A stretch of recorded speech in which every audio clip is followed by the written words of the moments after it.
Hali gani mtazamaji wa Upendo TV popote pale ulipo? Ni matumaini yangu hujambo. Karibu sana katika kipindi hiki cha kuelekea Yeriko. Katika kipindi cha kuelekea Yeriko, mpendwa mtazamaji, unakumbuka wiki iliyopita tulikuwa na mgeni ambaye tulipata kuzungumza naye mengi ambayo hakika naamini ulibarikiwa. Na leo hii niko na mgeni mwingine ambaye tutakwenda kuzungumza mengi katika kuelekea Yeriko yake. Natamani nikwambie ni nani ambaye niko naye. Lakini kabla sijasonga mbele zaidi, tupate mapumziko mafupi, alafu nitakaporudi nitakwenda kutambulisha moja kwa moja mgeni ambaye niko naye. Pastor, Bwana asifiwe. Amen. Habari za siku nyingi? Salama kabisa. Nimebarikiwa kuwa pamoja nawe katika kuelekea Yeriko. Amen. Karibu sana. Pata nafasi ya kumsalimia mtazamaji. Amina. Namshukuru Mungu kwa ajili ya kupata ugeni huu mzuri kabisa. Mungu amenipa neema siku ya leo. Ninashukuru kipindi chenu kuelekea Yeriko kunipa nafasi. Na mimi kuwa miongoni mwa kwa ajili ya kuongea mawili matatu na wasikilizaji. Kwanza naanza na salamu, shalom. Shalom. Shalom. Kwa majina yangu naitwa Bahati Bukuku. Ni mzaliwa wa mkoani Mbeya. Nimezaliwa mwaka 1981. Wilaya ya Rungwe, mkoani Mbeya. Aha, ni Mnyakyusa mwenyewe uji. Ni Mnyakyusa. Kwa baba na mama. Kwa baba na mama. Mimi ni mtoto wa 13 katika watoto 14 ambao watoto 7 walifariki, watoto 7 wapo. Kwa baba huyo na mama yako? Kwa baba yangu na mama yangu Mzee Bukuku. Yeah. Kwa hiyo mimi ni kama mtoto wa mwisho kidogo. Aha. Nimesoma shule ya msingi Muungano iliyoko mkoani Mbeya. Nimemaliza mwaka 96. Primary school. Ni baada ya hapo nimesoma Meta Secondary. Ya, kwa bahati nzuri sikufanya vizuri shule. Kwa hiyo na shule zote zilikuwa ni za day ya kwenda na kurudi. Kuanzia primary mpaka secondary. Yeah. Au ulibahatika kusoma boarding? Tumesoma day. Aha. Yeah. Kwa sababu kwetu yani nyumbani kwetu na nyumbani Mbeya mjini. Ni Mbeya mjini, kwa hiyo ni pale Mbeya mjini? Ni Mbeya mjini. Tupo Mbeya mjini, ila nimezaliwa kijijini. Kijiji gani labda kwa faida mtazamaji aliyoko kijijini ambaye anakutazama sasa? Nimezaliwa hospitali ya Igogwe. Hiyo kijiji kabisa Igogwe? Ni kijiji. Okay. Ni wilayani huko. Wilayani huko. Yeah. Lakini nimekulia Mbeya mjini. Baada ya hapo nikaja hapa Dar es Salaam. Nilikuja Dar es Salaam hapa kama kulisiti mitihani yangu ya form 4. Okay. Lakini kwa bahati nzuri. Na ulipofika Dar es Salaam, ilikuwa ndio mara ya kwanza kuja Dar es Salaam wakati unakuja kulisiti au ulishawahi kuja ukiwa mdogo? Nilishawahi kuja. Okay. Nilishawahi kuja. Kwa sababu hapa Dar es Salaam nina baba zangu wadogo wako wengi sana. Ya, karibu wadogo wa baba zangu wengi wako hapa. Kwa nilikuja hapa kama kulisiti. Uko unaishi wapi wakati unakuja? Nimeishi Mwananyamala, nimeishi Manzese. Maeneo tofauti kwa ndugu zako. Sasa si nina ndugu bwana. Kwa nini unajiachia kila siku unaenda leo kwa shangazi? Ninakotaka naenda huko, naenda ukae huko. Lakini namshukuru Mungu nilipata neema ya kupata ndugu wazuri ambao wamenitunza mpaka kutimiza maono na ndoto zangu. Kihistoria mimi nimeokoka nikiwa darasa la 6, nikiwa shule ya msingi Muungano. Ukiwa darasa la 6 ndio ulipata kumjua Mungu? Yeah.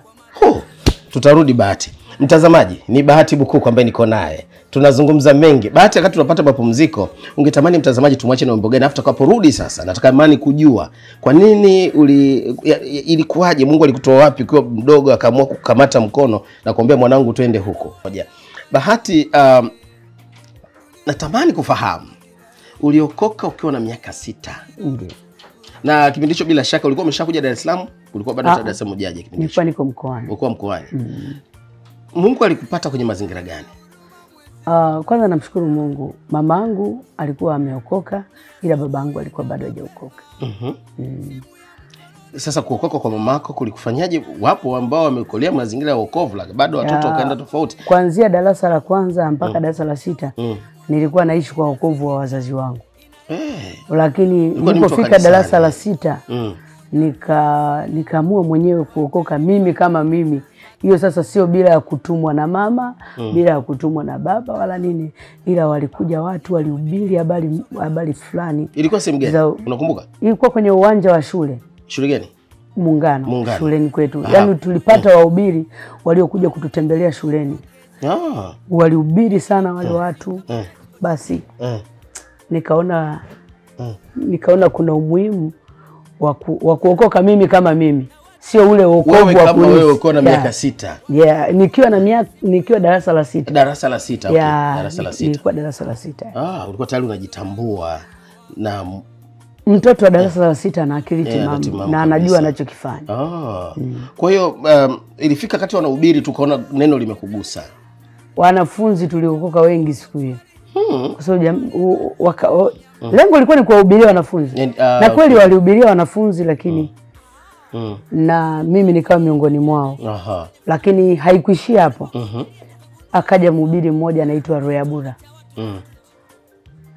Royabura. Alikuwa ametokea wapi huyo? Alikuwa ametokea Dar es Salaam. Na alikuwa ni mwinjilisti wa EAGT. Nadhani wengi wanamfahamu Ernest Royabura.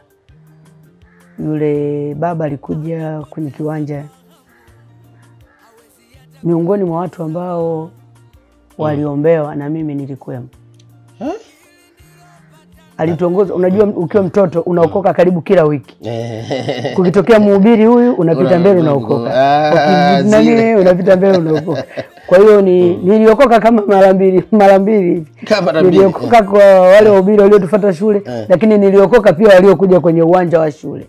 Ambaye alikuwa ni Ernest Royabura. Basi wale watendakazi wakatufundisha namna ya kutunza wokovu. Nikaendelea na maisha ya wokovu mpaka leo. Ukaendelea kukulia katika wokovu. Kufuata kwa sababu pia nyumbani kulikuwa tayari kuna mwongozo wa mama yangu.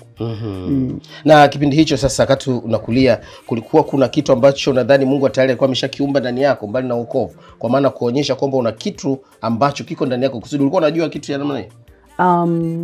Kwa maana uimbaji. Wakati nikiwa mdogo mimi nilikuwa sikuwahi kuona hicho kipaji, lakini kuna wakati nilianza kuota kama ndoto. Naimba, nafanya nini. Lakini nilipokuwa nawasimulia, kwa sababu nilikuwa mtoto mjanja kidogo. Unajua ni surprise kwa kweli. Ni surprise. Kwa hiyo anyway, wacha tuendelee. Kwenye upande huo wa kulisiti sasa. Wazazi wakiwa wanahangaika mtoto huyu asome shule, aende shule, nikalisiti ndoa. Ukalisiti ndoa? Baada ya kulisiti mitihani. Baada ya kulisiti mitihani nikapata ofa ya kulisiti ndoa. Kwa hiyo wazazi kumbuka. Ndio. Wanataka nisome. Ndio lengo lao kubwa. Lakini mimi nimefika nimepata mchumba. Umeshapokuwa mjanja. Sasa wazo la kulisiti tena halipo. Hiyo ndoto ikafutika kabisa. Ndoto ikafutika kabisa. Sasa kimbembe ilikuwa ni wale wazee wala kurudishaje sasa kwenye msimamo wa shule. Kabla hujaingia huko, wakati hapo huko Dar es Salaam unapambana na kurisiti mitihani, lakini pia kumbuka ulikuwa unakulia kwenye wokovu, ulikuwa bado hujayumba huko vizuri. Na huyo jamaa nimemkuta kanisani. Uko kanisani? Kanisani kwa mchungaji Logati Swai. Revival Kinondoni pale. Na ulikuwa pia unaonyesha kuna kitu ndani yako cha uimbaji kipindi hicho? Nilikuwa naimba kwenye kwaya. Nilikuwa naimba kwa sababu nilipofika tu hapa Dar, nilikuwa na mambo yangu kama mawili kichwani. Na risiti lakini naimba. Unaimba? Kwa hiyo kwenye kwaya ulikuwa unaimba kama Bahati? Nilikuwa naimba mimi kama mimi. Kipindi hicho? Na album ulikuwa umeshaanza kutoa? Sijatoa album, lakini tu ile kwa mfano kama kwenye mikesha unaomba wimbo unaandika kimemo. Nina wimbo wangu, unaandika kimemo kinaenda. Unaitwa pale unaimba. Tutarudi huko. Hebu twende sasa kwenye ndoa. Unaweza kuwa tunataka ulisiti au unalisiti ndoa? Yeah, nikafika hapo. Sikufanya sasa kile ambacho kimenileta Dar es Salaam. Kama ambavyo wazazi walikuwa wametegemea na baba zangu wadogo walikuwa wanataka. Maana hapa nina baba zangu wawili. Okay. Nina baba wanne. Okay. Lakini baba wawili hawa ndo nilikuwa nimeishi nao sana. Kuna babangu mmoja alikuwa Manzese. Saizi yuko Mbezi Beach. Alikuwa Mwananyamala, saizi yuko Mbezi Beach. Kuna babangu ambaye yuko hapo Manzese hapo. Kwa hiyo ni sehemu ambazo nilizipendelea kuziishi hizo sehemu. Sasa kilichotokea hapo baada ya kufika hapa ili nilisiti, nikaanza kuimba. Naimba kule, kwenye kuimba ndo nikapata sponsor kwa kunisaidia ili nirekodi. Sasa kwenye kurekodi, nilipo rekodi tu albamu yangu Mungu akatenda muujiza, ikakubali, ikajibu. Ilikuwa inaitwaje albamu yako? Yashinde Mapito. Yashinde Mapito. Ndio albamu yako ya kwanza kabisa. Ya kwanza kabisa. Lakini kumbuka lengo la wazazi kuja Dar es Salaam kusoma. Ndio. Lakini lengo langu mimi mwenyewe na mimi nina mipango yangu. Mipango yako iko ndani. Ninaimba. Moyoni naimba. Kwa sababu nikiwa kule nyumbani nilikuwa naimba. Hata kwenye kwaya za nani? Za huko shuleni nilipokuwa Kasfeta. Nilikuwa naimba. Japokuwa walikuwa waniamini, wananiweka li sauti la mwisho. Nikipangwa kuimba nilikuwa naambiwa niimbe sauti ya wanaume kule nyuma. Kwa sababu ya sauti yako bass. Walikuwa wananizuia nisiimbe zile sauti zingine. Kwa sababu sauti yako ilikuwa nzito kweli. Ilikuwa nzito. Sasa ukiona hivi kwanza hivi unavyoona sauti naongea sasa hivi. Hapa tu nalemba. Ili wasikilizaji isiwape madhara. Kwa hiyo yani hapa nafanya kuibembeleza. Yani kwa kifupi kama kuna msikilizaji hapa jua kabisa hapa na edit. Hapo ndio edit ya yani nafanya kama kuedit. Lakini kwa sauti ya bahati. Sauti yangu ni kubwa automatic. Basi yule jamaa akaniona nikiwa naimba pale chache. Hapo Kinondoni. Akanisaidia. Akanipa pesa. Yani kama akajitokeza kama mtu mwenye huruma. Kusaidia. Mwenye huruma sana. Ana ushukuru na huduma yako ulionayo. Yani yeye ndo katambua kipaji, kwa hiyo ana huruma sana. Nakumbuka kipindi kile alitoa pesa yake kama zilikuwa kama 600 hivi. Lakini zilikuwa nyingi. Zilikuwa nyingi. Sasa jamaa aliponipa zile hela, kwanza nilikuwa na wasiwasi. Kanipa zile hela. Nikalipe studio. Lakini bado nina onyo kichwani. Kuwa makini mwanangu, unaenda Dar es Salaam, wanaume huko. Mama alikuwa anakusisitiza. Wazazi wamenionya kabisa. Uwe makini. Ule mji sio. Kuna wanaume, ni matapeli, ni manine. Sasa jamaa yule akanipa zile pesa. Aliponipa zile pesa, kwanza ni nyingi. Afu mle ndani ninamokaa sasa niko kwa baba mdogo kule Manzese. Pesa hizi ndaziweka huko ndani, watasema umezitoa wapi? Pesa ni nyingi. Tutarudi. Kwa nini hicho fanya? Tutarudi bahati, ngoja tutarudi. Mtazamaji, na tumaini uko pamoja. Unatamani hapo ndipo sisitiza tutarudi, unatamani Obedi kwa nini asiendelee, amwache aendelee. Tutarudi baadaye. Hebu pate mapumziko mafupi. Afu tutarejea, atatuambia hizi fedha ilikuwaje sasa kuzitunza. Naam, Bahati. Una shilingi hela unazo ndani. Unafikiria utaziweka wapi ndani? Kulingana na ule muda ambao nimekaa sasa nasubiria nipeleke kwenye kulisiti hiyo mitihani. Yani mambo pale kidogo wazazi alikuwa hajakaa sawa. Kwa hiyo wamechelewa kama mwaka mmoja hivi. Nikapisha kama mwaka hivi. Sasa nikawa nimepewa pesa ya kwenda kurekodi studio. Baada ya kupewa hiyo pesa na huyo sponsor. Kilichotokea mle ndani tulimokuwa tunakaa walikuwa wadada wengi. Ndio. Sasa nikaona nikiweka hii hela huko ndani huko mtaibiwa. Sasa nyuma ile nyumba kulikuwa kuna kaeneo kadogo analima mboga. Ndio. Wanalima mboga. Sasa nikazunguka kule nyuma nikafukia zile. Nikachimba vizuri nikafukia. Sasa kumbe siku ile ilikuwa ni siku mbaya sana. Kwa nini mbaya? Tumekaa kumbe mama naye anaenda kupanda kule. Anataka pande mboga. Anaenda kupanda vimboga. Kupanda vimboga bwana kaokota hela. Hela ni zangu. Ndani wanajua kabisa huyu mtoto kwanza ni mpendwa.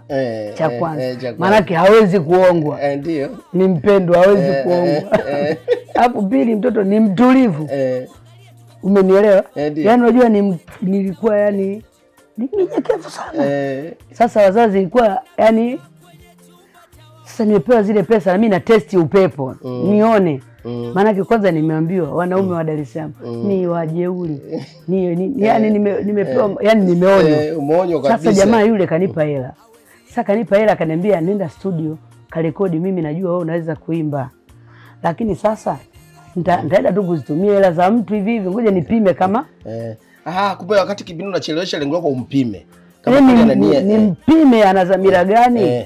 Umeelewa? Ili akikuletea hadi uweze kurudisha. Nichukue zile hela nimpe. Mwambie hela zako hizo. Sasa mimi mle ndani nikaangalia kumekaje huku ndani huku. Nitawekeje pesa hapa ndani? Kwa ili kuepusha huko ndani nikaona nikafukia hela. Nje hapo nikazifukia hela. Kufukia pesa bwana zikachukuliwa zile. Ndani watu wanashuhudia kama ni yani Mungu ametenda muujiza. Hela mama kaokota hela. Mimi naugulia. Unaugulia maumivu. Hela ya mchumba imelio. Yani ni pressure. Kumbuka jamaa sijamkubalia. Ndio. Ila jamaa yeye hapo anajitokeza kama msamaria mwema. Lakini onyo linakuja. Unaenda Dar es Salaam kusoma. Kila mara inakurudia hiyo kichwani. Unaenda Dar es Salaam kusoma. Nenda kasome. Umeelewa? Lakini kufika Dar kuna msamaria mwema amegundua nina kipaji cha kuimba. Pamoja na kwamba nyumbani wanajua kama nina kipaji cha kuimba, lakini huyu msamaria anaonekana ana mzigo zaidi. Ana mzigo zaidi wa kuona kile kilichoko ndani. Nimepewa hiyo pesa. Sasa nimetoka zangu huko na mama ananiambia, nasikia uko ndani mama kama ameokota hela. Sasa huko ndani kuna wapangaji wengine. Yani mama ameokota hela. Shilingi ngapi? Shilingi fulani. Niliumwa kwanza nilipopewa zile taarifa, oma ikapanda. Oma ya ukweli. Ikapanda oma. Ninafanya nini hapa? Sasa yule jamaa ananiuliza, umerekodi? Nakumbuka pale ninapokaa kwa huyo babangu. Babangu mdogo. Kwanza ni mkari, mtaa mzima wanamjua. Yani ni mkari. Yani hataki mambo meusi. Hataki kabisa. Ni amenyoka kama rula. Pale ni kuchezea makofi fimbo za ukweli. Pesa zimepotea. Jamaa yule amenipa pesa na mimi kwa kuipima imani yake nimezifukia kwanza ili nione jamaa kichaa chake. Ili akichangamka kichaa nimrudishie pesa yake. Sasa baadaye yule jamaa ukapita muda kidogo, mbona hujaenda tena studio? Sasa mara pili akaniambia nimekulipia studio. Mara pili. Akalipa mara ya pili. Akaniambia mbona nimekulipia studio? Nikamwambia unajua nikamchenga chenga akaniambia hamna shida. Na hizi fedha za nyumbani ukazipotezea kabisa kwa mama wala kujitokeza. Utasemaje? Unajitokezaje? Kwanza mle ndani wanajua mtoto ni umeokoka kabisa ile. Yaani ni umeokoka. Na pili wanajua kabisa ni mtoto mtulivu. Sasa swali, zile pesa umezitoa wapi? Nimwambie mama ajue mimi ni kihuni nimeongwa hela. Au ninyamaze kimya nione reaction mtiani ya yule mtu ambaye nimechukua pesa yake. Bora. Sasa nikatulia kimya sasa. Kwa nikawa nazidi kukonda tu. Kwa humo ndani haviombeki, havifungiki, yani tu nipo nimevurugwa, naumwa, homa imepanda, malaria ya kutosha. Lakini baadaye yule jamaa karudi tena. Akasema mimi napenda bado huduma yako. Kamtuma dada mmoja anaitwa Joyce. Yes. Anaitwa Joyce Alimba. Hati ya mashitaka na hukumu. Basi yule dada ndo alitumwa. Katumwa kaambiwa nani, mwambie Bahati mimi nataka kumsaidia tu awe na amani. Nataka kumsaidia tu awe na amani. Kwa hiyo jamaa yule sasa, kumbuka hapo wazo la shule sasa limepotea. Ashaanza kupotea, limepotea kwa sababu yani hiyo nafasi tena ikawa haipo tena.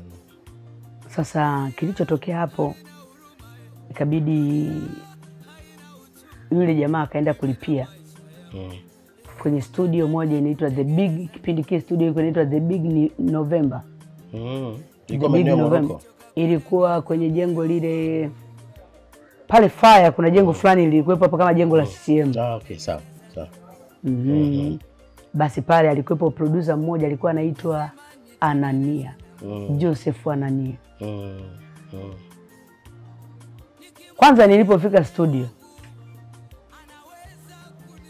nilipoanza kuimba, watu walicheka wote. Wakati unaimba studio? Nini? Sasa wewe anaimbeje huyu?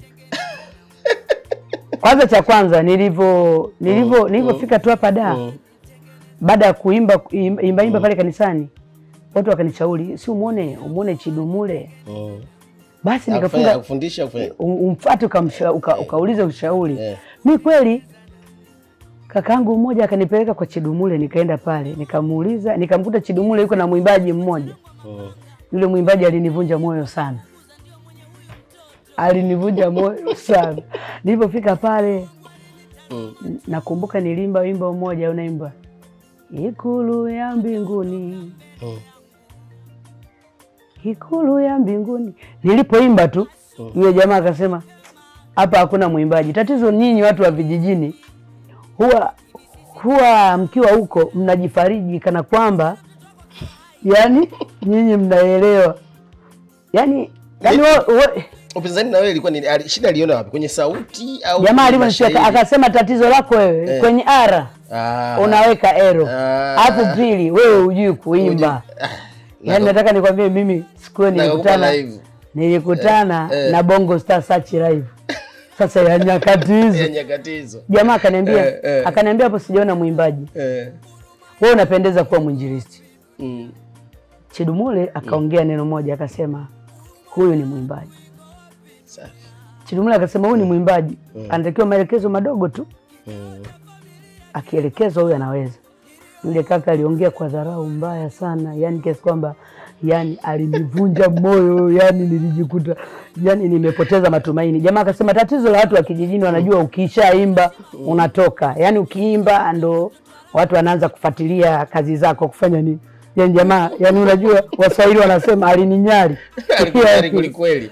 Bado unajiona ufai au kwenye uimbaji basi. Nilijikagua tena siku hiyo nakwambia nimevaa ready made mwenyewe na kitambaa changu kichwani, nimepiga bonge la kitambaa. Afu unajua yeye jamaa ananikadiria vile nilivyokaa, akaona mjinga wewe. Akaongea maneno magumu sana yule jamaa. Lakini nilimwambia mimi karama zote ziko hapa ndani. Ukisema mwinjilisti hujakosea, ni mahali pake. Ukisema mwimbaji hujakosea. Basi kwa sababu sikumfuata yeye, sikuyatilia maanani yale maneno aliyoyasema. Kwa kuweza kukatisha tamaa. Jamaa akanivunja moyo, akaniumiza moyo. Yaani mpaka lakini jamaa Chidumule akanielekeza. Baada ya hapo namshukuru mke wa Chidumule. Okay. Alikuwa amenipokea vizuri. Yaani useme Chidumule na mke wake, watoto wake. Yaani walinionyeshia, yaani wakunionyeshia zile nani kama yule mpambe aliyekuwa amekaa pembeni. Kwa sababu jamaa alinicheka kiasi kwamba kulingana kwanza na hali niliyokuwa nayo ya kutoka mkoani na vile alivyo na wao walivyo, yani nilijichukia. Ukajichukia moyo kwa sababu yani nikajichukia. Basi sikutamani tena kuendelea na mambo hayo. Nikarudi, lakini yule dada Joyce aliniazidi kunisisitiza Bahati rekodi. Sasa umepata mtu anasema yuko tayari kukurekodia. Rekodi. Basi nikatoka hapo, yule jamaa akaenda kulipia kule. Kwenda kulipia promoter sasa. Ndio. Sponsor kwa lugha nyingine. Sponsor huyo. Ambaye ameenda kukulipia. Kaenda kunilipia. Nikaenda pale. Kwenda kuimba pale napo nikakutana na changamoto. Sasa pale nikakutana na changamoto ya wasanii. Ukiwa studio sasa. Niko Sasa kuna wasanii wa Dar es Salaam ambao wanajua Kiswahili. Ambao mlikutana nao pale studio. Na wao wakaanza kunyanyuka. Wasanii wa Dar ambao wao wanajua Kiswahili vizuri. Sasa kufika pale, yani unajua tatizo huyu unajua huyu hajui kuimba. Huyu hajui kuimba. Yule producer alikuwa na msimamo, akamwambia mimi namrekodi hivyo hivyo. Kipindi kile ndo Saida Karoli anavuma sana. Nikamwambia mbona Saida Karoli mwenzangu anamuelewa na mimi hata huku kwenye gospel. Watanielewa. Wakachukua CD ya Jennifer Mgende. Wakaniambia mkopi huyo mama. Wakachukua kale ka CD kanyimbo nyimbo ya Jennifer ile. Wakaiweka hapo kwenye tape. Wakaniambia unamuona huyo mama anavyoimba. Wewe ndio utakuja kuimba kufika level hizi. Umenielewa? Wakamweka pale Jennifer ile anaimba nimrudishie Bwana nini. Basi wakaniambia, sasa wakanipa ile nyimbo, nikaenda kuisikiliza nyumbani. Siwezi kuimba ile sauti. Ngoja ufiki kabisa. Wale wananiambia ili utoke lazima uimbe kama Jennifer. Sasa kuimba kama Jennifer mimi ilikuwa ni mtihani kwa sababu kwanza yani sauti ya Jennifer na mimi ni tofauti. Sasa kufika pale wakaanza kunikoach sasa. Wananifundisha nisiimbe ile sauti yangu. Niimbe kama Jennifer. Ndio maana kama naangalia ile ili nifikie sauti ya Jennifer, ili ni lazima niimbe panchi ya juu sana. Nyakati za mwisho yani siku za mwisho. Sasa wakati nikiimba vile ndio ilikuwa kidogo inakuwa nyembamba kwa sababu sauti yangu ilikuwa ni nzito sana. Na kwanza nilikuwa hata sijui kuibalance. Kwa hiyo nilikuwa nikishuka inashuka kama ile message iende. Sasa nikakutana na kaka mwingine tena alinivunja moyo, alisema mtu wa kijijini hawezi kuja kutamba mjini. Dada, hiyo pesa umepoteza. Nikamwambia hamna shida. Basi yule baba alivyoona yule producer alikuwa na hekima sana, akaniambia mwacheni aimbe vile anavyojisikia. Kwanza msimfundishe sauti. Huyu anayo sauti. Huyu anayo sauti, mwacheni aimbe. Kila anachokiona anakielewa. Safi. Basi nikaimba ile nyimbo. Kwanza naimba hakuna nukta, hakuna kiulizo, hakuna kupumzika. Twende. Sasa message ifike. Nakwambia nilinyosha. Hiyo ni yani nilioimba ilikuwa ni take one tu. Kwenye wimbo huo wimbo ni nyakati za mwisho. Ulikuwa ni wimbo. Kwanza nyimbo kumbuka, nyimbo haimo kichwani. Nyimbo naitungia hapo hapo. Na ni nyimbo zako zote za nyuma zote ulikuwa unatungia hapo. Sasa sikia sasa. Ile nyimbo nyakati za mwisho nilitungia hapo studio. Yaani nilimba freestyle. Nilipoimba tu jamaa alisema hii take one inatosha. Ndio maana nyimbo ilikosa kiitikio, ilikosa wapi? Hakuna pa kuitikia, hamna pa kupumlia. Yaani nilivyonyosha, nilinyosha mazima. Vitu vinatiririka tu messages. Vinashuka. Bwana. Umeelewa? Na huo wimbo uliamsha hisia zangu. Nilikuwa unajua watu wa kijijini tunapenda kuangalia TV. Unaelewa? Ndio sana. Kwa tukifika lazima ukae kwenye TV kwanza. Sasa nimekaa kwenye TV, taarifa ya habari ikapita. Ajali ya Dodoma, nikaona watu wamekatika, wamefanya nini, wamenani. Moyo wangu ukaumia sana, unajua? Moyo ukaumia sana, naona pale watu wamekatika, maiti sijui zimewekwa huku, sijui nini. Nilivyoiangalia ile ajali haikutoka kwenye kichwa changu. Ndio hiyo ikaja studio pale. Kwa hiyo nilipofika studio nilisimulia ajali. Kwa hiyo ule uchungu niliopata kule. Ni ajali ambayo ilikuwa imetokea Dodoma. Ajali imetokea Dodoma. Moyo wangu ukaumia sana. Yaani ni katika matukio ambayo yaliniumiza moyo. Ni pamoja. Sasa nilikuwa sijawahi kuona watu wamekufa wengi kiasi kile. Pamoja na kwamba nilikuwa naangalia kwenye TV. Umeelewa? Nakumbuka kipindi hicho TV, unajua kabisa nyumba yenye TV si ya kitoto. Ndio. Na unajua tena ukiwa mgeni umetoka bara lazima ufuatilie mpaka matangazo. Mpaka matangazo. Basi nakwambia tunafuatilia matangazo. Lazima ufuatilie pia. Basi tulikaa hapo naangalia TV. Tukaona hilo tukio, basi kesho nikaimba hiyo nyimbo. Na kesho nilikuwa unaenda studio unarudi. Kesho yake ndo naenda studio. Nikaimba ile nyimbo. Jamaa akasema yani iache hivi. Wakajaribu wengine wajuaji pale wakasema aweke chorus. Jamaa akasema acha huyu asiweke chorus kwa sababu chorus ni utaratibu wa mtu. Hii iache iende hivi.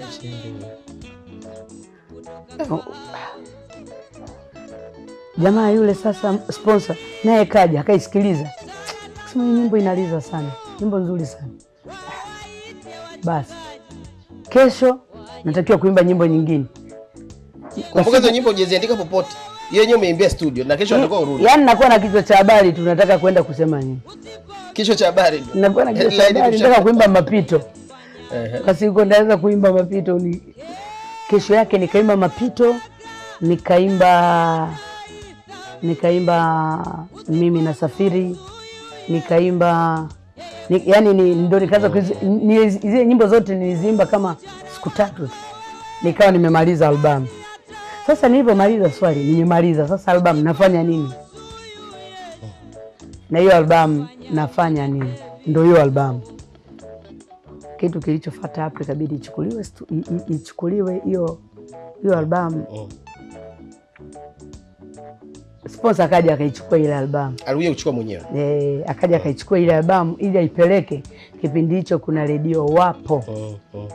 Ikapigwa. Ili ipelekwe redio Wapo ipigwe. So kipindi kile walikuwa nasikika wakina Jangalasoni.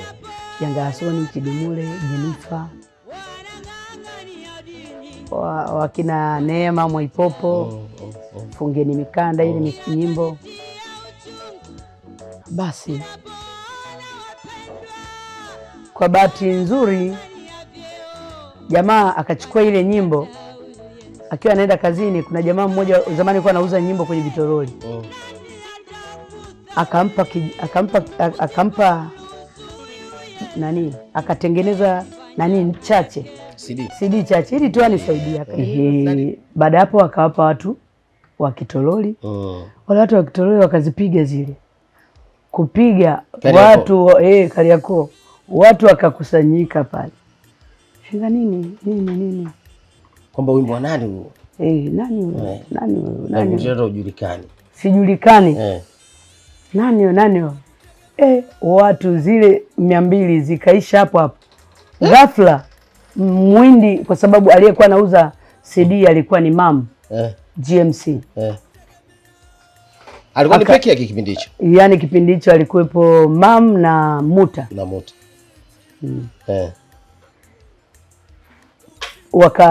Mamu akaipata ile yule Mwindi akaipata, akamtafuta Jenifa, akamwambia unamjua binti huyu?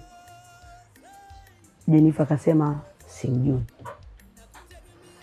Lakini baadaye jamaa yule mamu akapeleleza akamwelekeza Jenifa. Jenifa akaja kunitafuta mimi. Kwa Jenifa akaanza kupeleleza kukutafuta sasa. Akanitafuta akanitafuta mimi. Baada sasa Jenifa kukupeleka kwa mama. Mama akafika akaipokea akakutana naye. Yaani nilipofika kule kwanza kwa sababu nilikuwa sielewi ni nini kifanyike. Nilifika pale, tulipofika pale mam akakubali kunipa kitu kama milioni 5 hivi, kama sio 5 7. Kibidi ilikuwa mzigo. Sasa aliponipa hiyo pesa. Sasa anakupa kwa makubaliano yapi sasa? Sasa sikiliza sasa. Kwanza sijui chochote. Sijui kama pale ndo namuuzia hii audio au ndio. Yaani uko uelewi yani. Yaani sielewi chochote. Mimi nilipofika pale jamaa akaniambia nimeipenda kazi yako na saizi hivi uchukue hizi cover ukazisign, utaanza na copy. Sijui kama zilikuwa ni milioni kama 5 7 hivi. Akaniambia chukua ukazigonge ulete. Sasa mimi nilijua tayari ishauza. Ushauza kazi yako? Nilijua tayari nimeshauza. Lakini kumbuka tayari sponsor ndio anayesimamia. Sponsor ndio anayesimamia, lakini sponsor yani yeye yuko huru akufuatilia hivyo vitu. Alikuwa afuatilia hivi. Afuatilie yeye tu alivyonisaidia. Akawa tu ananipigia tu sponsor kaninunulia simu. Yani maisha vurugu. Basi. Kumbe alikuwa anajitahidi kuwezesha pia wakati yani sponsor alikuwa yuko vizuri. Sponsor alikuwa vizuri. Alikuwa vizuri, alikuwa anawezesha kweli. Ukisema simu sina simu hiyo hapa. Wala sikudai hata simu. Yeye mwenyewe akakupa zawadi. Alijua kwa sababu nimeenda studio. Namba ya simu inatakiwa ikae kwenye cover. Kwa hiyo ilikuwa lazima aninunulie simu.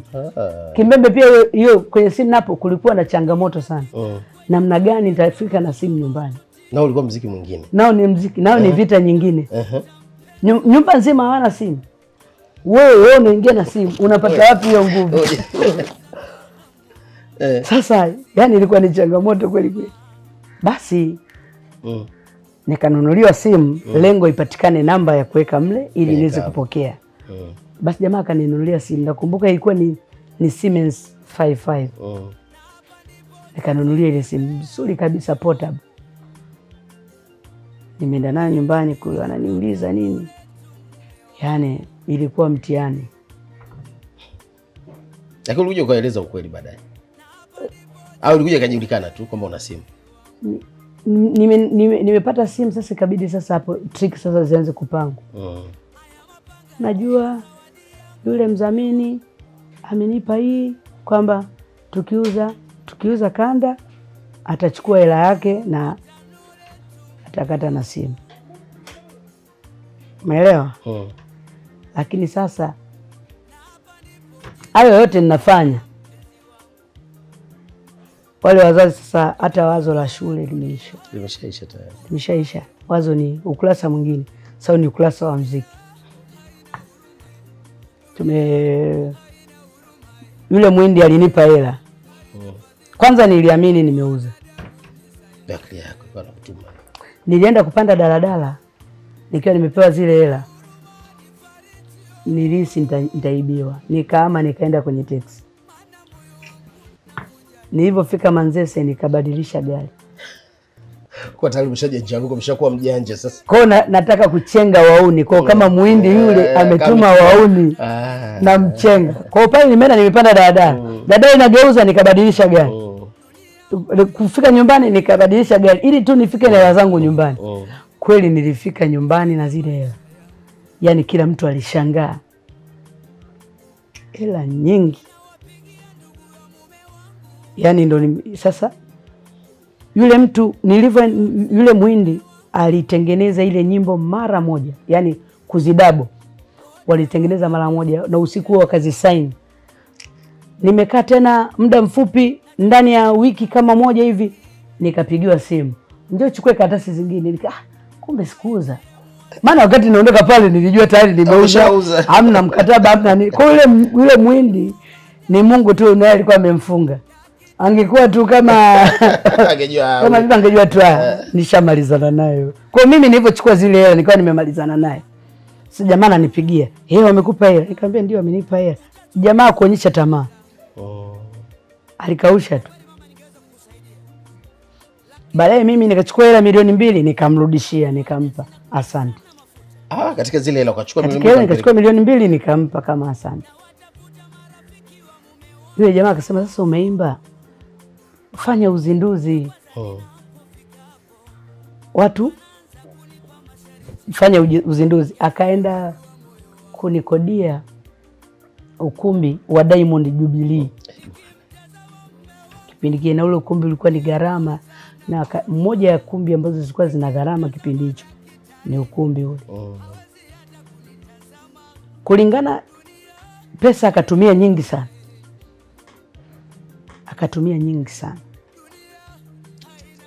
Lakini ndicho Diamond ukichukua gharama ilikuwa kubwa sana. Lakini kwa bahati mbaya tamasha halikufanya vizuri. Alikufanya vizuri kwa nini? Matangazo yalikuwa ni machache sana. Yani hatukufanya kwa nguvu kubwa. Kwa watu hawakuwa wengi walijitokeza. Watu hawakuwa wengi. Kwa jamaa kaingia hasara sana. Kwa kipindi kile nahisi kama inawezekana hata kawa alitumia hata milioni 5.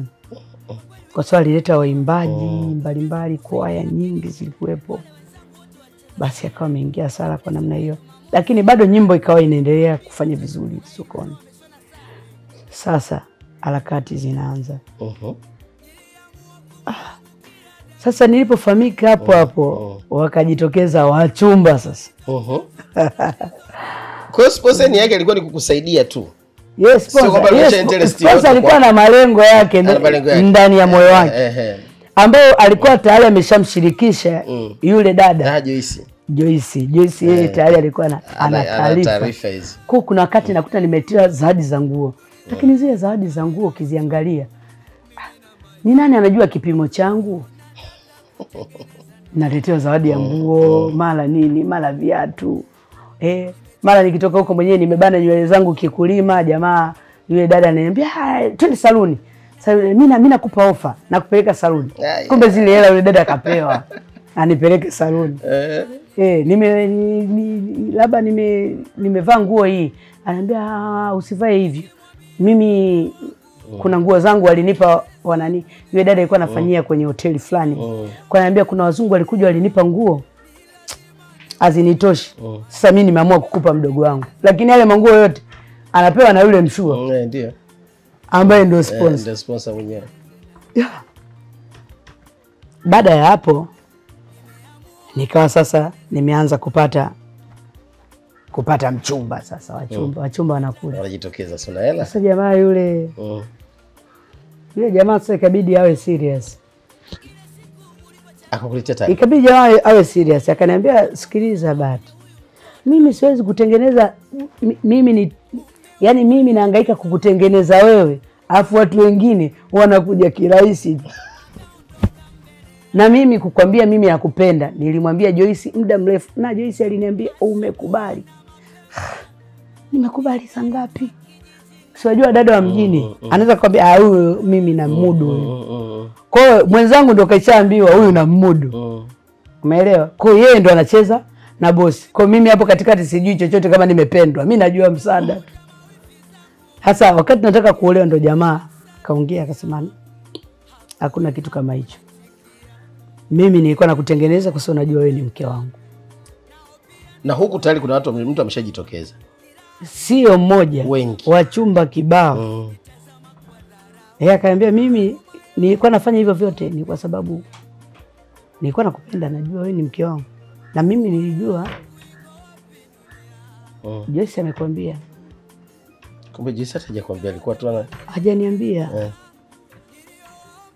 Sasa swali, uondoke nao wachumba wapya au na sponsor? Na sponsor. Bahati sponsor ameshajitokeza na kasha kudhihirishia, na sasa taratibu zinaendelea. Familia zimeshajulishwa. Familia ikajulishwa, na kwa sababu kwanza unajua kuna ile mtu, yani kuna mtu anakukea kiasi kwamba anakuwa ni wa maana kwako. Ndio. Kwa mimi hata alivyosema ananipenda, mimi wasiwasi wangu ulikuwa ni kwake. Kwa sababu yeye alikuwa yuko vizuri kipesa. Mimi siko vizuri kipesa. Kwa hata kusema yeye atanipenda mimi ilikuwa ni ngumu kuamini kwamba anaweza kunipenda mimi kwa sababu kwanza maisha yamepishana. Kwa hiyo jamaa akasema unajua mimi nafanya vyote vile kwa sababu nilijua wewe ni mke wangu. Basi nadhani tuishie hapo kwa leo. Alafu tutaendelea wiki ijayo. Mimi nikushukuru sana. Nashukuru sana kupata nafasi ya kuzungumza mengi Bahati Bukuku. Mtazamaji, najua una hamu ya kujua nini kilichoendelea. Lakini nikusii tu wiki ijayo Bahati tuko naye. Na utajua mengi juu ya maandalizi sasa ya harusi yake. Mimi ni Obedi Kikao kwa niaba ya Daniel Mwakihaba, nyuma ya kamera mwandaji wa kipindi hiki, na kusii endelea kuitazama Upendo TV, amani kwa wote. Bahati, ungetamani wimbo gani tuweze kumwacha nao mtazamaji? Dunia haina huruma. Dunia haina huruma. Alafu tuitazame wimbo. Kuanzia leo hii unisamehe mke wangu. Kuanzia leo hii ninakupenda mke wangu.